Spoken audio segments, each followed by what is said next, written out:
Gerą vakarą lietuviško futbolo mylėtojai. Mes keliamės į BFA areną Vilniuje, kur netrukus aikštės šeimininkai, BFA futbolininkai pradės rungtynes su Panevėžio Granutus Semaška. Tai jau yra šeimininkų komandos vartininkas. Čia geras perdavimas į priekį, nuošalės nėra ir Kvedaras priverstas gelbėti komandą, kurią turėjo Edvinas Puikis, buvo pati geriausia šiose rungtynėse. Šiaip ir su kamuoliu daugiau laiko praleidžia panevėžiečiai. Čia šansas BFA futbolininkams. Šis išėjimas į ataką, keičiama jos kryptis. Kairėje vėl Švečenka.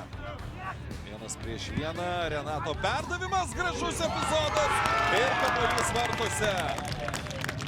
Puiki situacija ir Ignas Paulikas 37-ąją rungtynių minutę pelnė pirmąjį šių rungtynių įvartį. Apskritai visa ataka buvo labai gera nuo pirmo perdavimo, nuo to, kaip komandos draugai surado. Čia perdavimas į aikštelę, nebuvo pats sėkmingiausias perdavimas. Dar kartelį, čia nuošalės neturėtų būti, jos ir nėra. Šansas dvigubinti skirtumą ir skersinis. Atskirsim kažkurias atkarpas. Vėl geras perdavimas. Nu, tai BFA buvo geresnė komanda ir BFA nusipelnė pirmauti, dabar nusipelnė pirmauti 2-0. Idealus dabar Roko Vilkuočio perdavimas. Žygimantas Jurevičius. Ne pirma jo proga.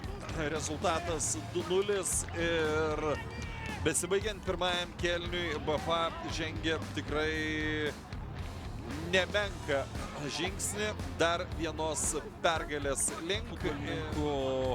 BFA atstovų kur kas mažiau. Čia labai gražus klaidinamas judesys ir Daniel Misiūnas persvarą padidinti iki 3-0.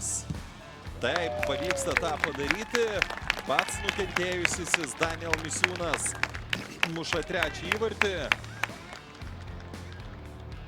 Ir dabar BFA persvara jau nebekelia abejonių. Dar kartelį tas epizodas, iš tikrųjų, kaip paprastai, kaip lengvai ir kaip užtikrintai buvo prigauta savo naudai. Čia pražanga turėtų būti fiksuojama, taip ir yra.